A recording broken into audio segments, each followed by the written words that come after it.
The first time Vanessa Holbrook understood the true meaning of cold, she was standing on the front steps of her own Westmount estate, in nothing but a thin cashmere robe, watching her husband refill his mistress's wine glass through a wall of glass 2 inches thick. The October wind off the St. Lawrence cut through her like a blade, and somewhere behind her ribs, beneath the shivering and the humiliation, something hardened into a shape she would later recognize as resolve. Damien Croft had no idea that the woman locked outside his stolen mansion controlled the very accounts that paid for his Italian shoes. He was about to find out, and by the time he did, there would be nothing left of his world to salvage. It hadn't started as a fight. It never did with Damien. It started, as it always did, with a question Vanessa asked too calmly for a man who needed chaos to feel powerful. She had been going through the household ledger that afternoon, a habit her late mother had instilled in her. Never let a man manage your money without watching how he manages it. And she'd noticed a transfer, $210,000, routed through a numbered account in the Caymans, dated 3 weeks earlier. She'd asked Damien about it over dinner, her voice even, her tone deliberately unthreatening, the way she'd learned to phrase anything that might bruise his ego. "It's for the Whistler property," he'd said, not looking up from his phone. "I told you about this." He hadn't, and Vanessa knew, the moment the lie left his mouth that smoothly, that there was no Whistler property. There was only Whitney. Whitney Sable had come into their lives 8 months earlier as a junior associate at Damien's investment firm. 26 years old, blonde, ambitious in the specific way that made older men feel young and younger men feel threatened. Vanessa had met her exactly twice.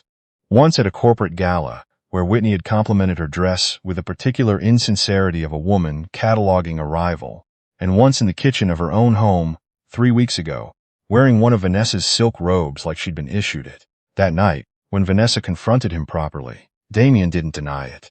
He didn't even have the decency to perform guilt. He stood in the kitchen of the house Vanessa's grandfather had built, the marble countertop gleaming under the recessed lighting Vanessa had chosen, and told her that she'd let herself become invisible, that a man like him needed someone who still tried. "You contribute nothing to this house," he said, and there it was. The line he always reached for when he wanted to remind her of her place, the line he believed was true because Vanessa had spent 5 years making sure he believed it. "It's my house, Damien," she said quietly. He laughed. He actually laughed. A short, ugly bark of a sound, and told her that her name wasn't even on the deed, that everything she thought she owned existed because he allowed it to. He was half right. Her name wasn't on the deed. Her name was on something far more significant, something Damien Croft had never once thought to investigate in 5 years of marriage. Whitney appeared in the doorway then, wrapped in Vanessa's robe, holding 2 glasses of the Sancerre Vanessa had been saving for her sister's visit. She looked at Vanessa the way a person looks at furniture they intend to replace. "You should probably get some air," Whitney said sweetly.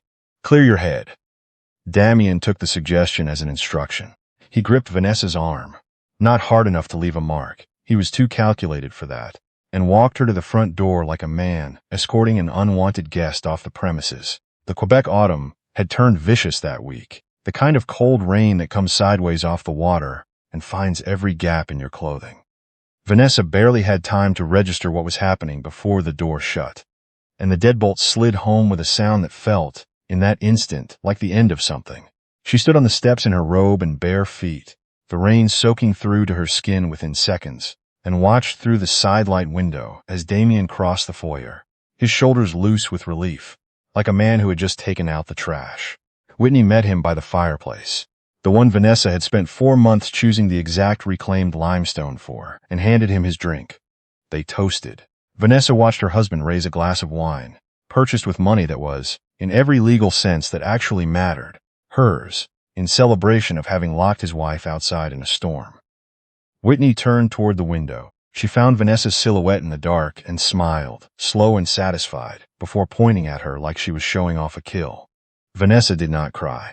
She had expected herself to cry, had braced for the specific shame of standing in the rain, begging to be let back into her own home, and instead found something else rising in her chest, a stillness so absolute it frightened her a little. She reached into the pocket of her robe, where her phone had landed by pure instinct when Damien grabbed her, and looked down at the screen glowing wet and bright in the dark. "You have no idea whose house this is," she said to the glass, to the 2 figures laughing inside it, her voice swallowed by the rain. Then she turned and walked down the long stone driveway toward the gatehouse, her bare feet numb against the wet pavers, and did not look back. To understand what Damien Croft had actually done, you had to understand who Vanessa Holbrook really was, because almost nobody did.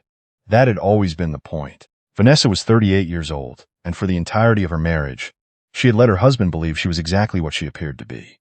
A quiet, unassuming woman who had once managed a small textile import business before retiring to support his career. She wore understated clothes. She drove a 7-year-old Volvo.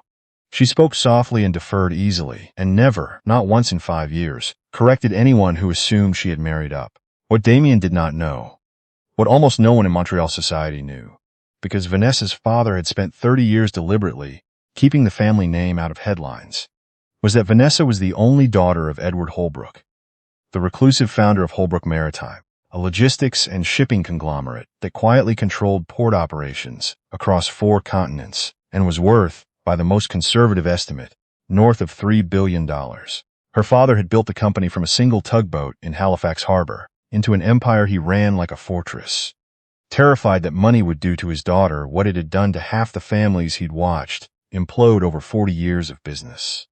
So when Vanessa was 20, her father had done something unusual. He'd let her vanish. She'd taken her mother's maiden name, Holt, softened to Holbrook, only after her father's death 4 years ago, made the secrecy less essential and the inheritance entirely her own, and built a quiet life under it, working a modest job, living modestly, watching the people around her with the particular clarity of someone who has nothing to prove and everything to learn. She had met Damien Croft at a charity auction when she was 33. He was handsome and hungry and utterly convinced of his own inevitability. And Vanessa, against every instinct her father had drilled into her, had let herself fall for the version of him that existed before ambition curdled into entitlement. She married him quietly. She told him she came from a comfortable family, which was technically true and deliberately vague.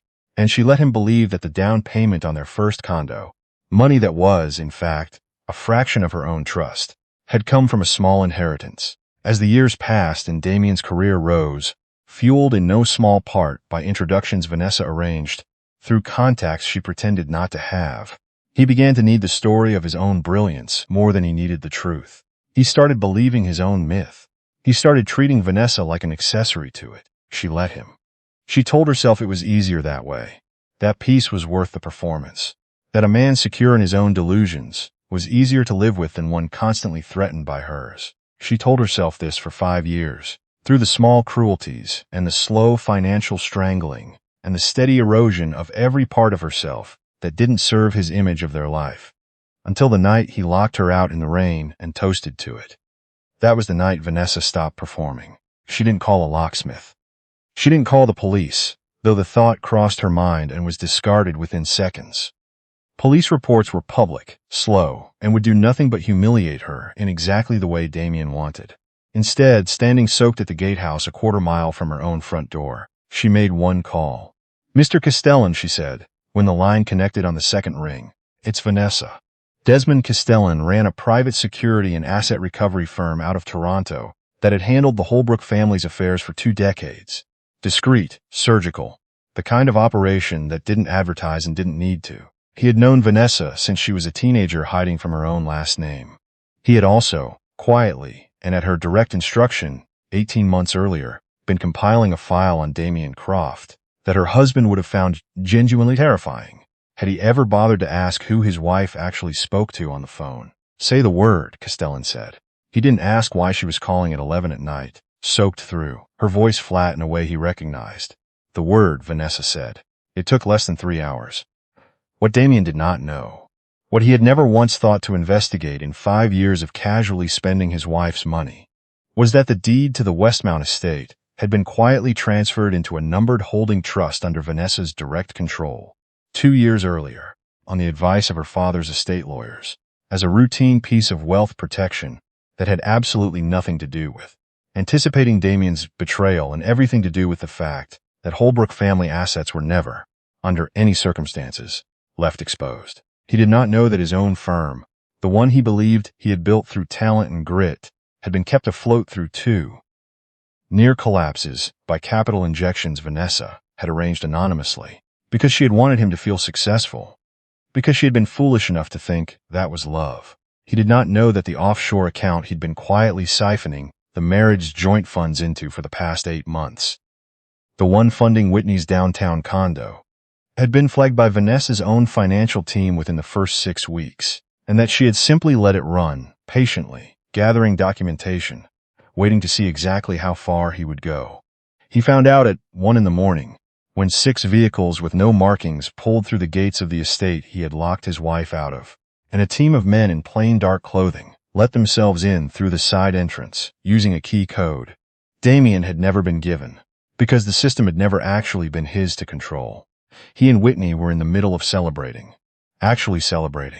with the second bottle of the Sancerre open, and a fire still burning, when Castellan's team entered the living room without knocking. Damien shot up off the sofa, shouting something about trespassing, about calling the police, his face flushing the particular shade of red that came from a man realizing, in real time, that the ground beneath him had never been his to stand on. "Mr. Croft," Castellan said, his voice unhurried, almost bored, the voice of a man who had done this many times before. "You have 1 hour to gather personal belongings only. Anything purchased with funds traceable to Holbrook Maritime Holdings, including, I'm told, the vehicle in the driveway, stays." "This is my house," Damien said. And even as the words left his mouth, Vanessa, standing in the doorway now in dry clothes, her hair still damp, watched the certainty drain out of his face in real time, like he was hearing himself say it for the first time, and finally understanding how it sounded. "It was never your house, Damien," she said. "You just never asked whose name was actually on it." Whitney, to her credit, understood the situation faster than Damien did. She was already backing toward the hallway, the robe, Vanessa's robe, slipping off one shoulder, her earlier triumph collapsing into something closer to panic. "I didn't know," she said, to no one in particular, to the room, to the men in dark clothing, who were not listening to her. "He told me you two were already separated." "You knew enough to wear my clothes," Vanessa said, and she said it without heat, without raising her voice at all, which somehow made it land harder than shouting would have. "That was always enough for me." It took the team 40 minutes to verify the inventory of what could legally leave with Damien, a process he endured with mounting, impotent fury, watching as men in dark clothing tagged the contents of his closet. His study, the car keys he reached for, and was quietly informed did not belong to him. The Range Rover, it turned out, had been leased under a Holbrook subsidiary for tax purposes. Damien had never bothered to understand, because understanding it had never seemed necessary, when the car simply appeared in his driveway 4 years ago. By the time he and Whitney were escorted to the end of the driveway, on foot, the tow truck already hauling the Range Rover away into the dark, the October rain still coming down in cold, relentless sheets, Damien Croft had lost his house, his car, and, though he didn't know it yet, his job. Vanessa's lawyers had spent the past 3 hours on a call with the senior partners at his firm, the very partners whose continued solvency depended on a credit line. Vanessa's family quietly guaranteed, informing them of certain irregularities in Damien's conduct that made his continued employment, as one partner put it, untenable effective immediately. He stood at the end of the driveway in the freezing rain, his expensive shirt soaked through, watching the gates close behind him, and saw Vanessa's car, not the Volvo, but the car she actually owned, a quiet, understated sedan that had been sitting in the garage the entire 5 years of their marriage, unused, because driving it would have required explaining it, idling at the curb, the window rolled down. Vanessa looked out at him, dry, composed, entirely unmoved by the rain soaking through his collar. "Vanessa," he said, stepping toward the car, his voice cracking in a way it had never cracked in 5 years of marriage. "Please. I don't understand. What did you do?" "I didn't do anything, Damien," she said. "I just stopped doing what I'd been doing for 5 years. I stopped making you look bigger than you were." Whitney pushed forward, shivering, mascara running in dark streaks down her face. "Please," she said. "My accounts are frozen. I have nowhere to go." Vanessa looked at her for a long moment, and there was no satisfaction in her expression, no cruelty, only a kind of tired clarity, the look of a woman closing a book she'd already finished reading. "You wanted to wear my life," she said. "Now you get to live in the part of it I never wanted. I hope it's everything you imagined." She pressed a button. The window rose smoothly, sealing off whatever Damien was about to say next, and Vanessa pulled away from the curb, leaving them both standing in the rain, at the edge of a property neither of them had ever truly owned. Damien Croft spent the 11 months that followed learning, slowly and humiliatingly, that everything he had believed about his own success had been built on a foundation he never controlled. The firm let him go quietly, citing restructuring, though everyone in Montreal's small financial circle understood exactly what had happened and exactly why.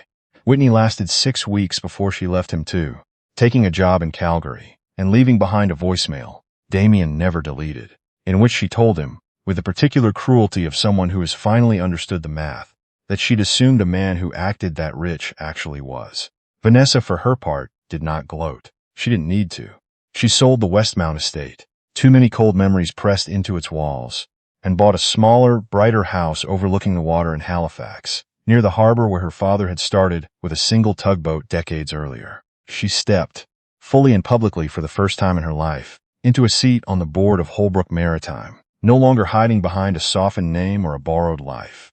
People who had known her for years as Damien Croft's quiet, unremarkable wife were stunned to learn who she actually was. She found, to her own surprise, that she didn't mind being seen at all. She had simply never had a reason to be.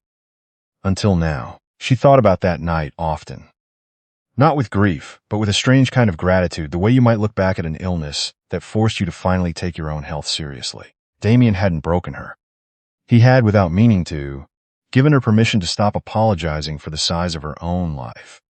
On the first anniversary of the night he locked her out, Vanessa stood on the deck of her new house, watching the rain come in off the Atlantic, gray and steady against the harbor lights. There was no fear in it this time, no cold creeping under her skin looking for somewhere to settle. She had learned, finally, that the people who lock you out of your own life rarely understand what they're actually doing. They think they're proving their power, when all they're really doing is showing you, with perfect clarity, exactly how much smaller they are than the door they think they control. She poured herself a glass of wine, alone, unbothered, and watched the storm roll in over water that, in every way that mattered, had always been hers.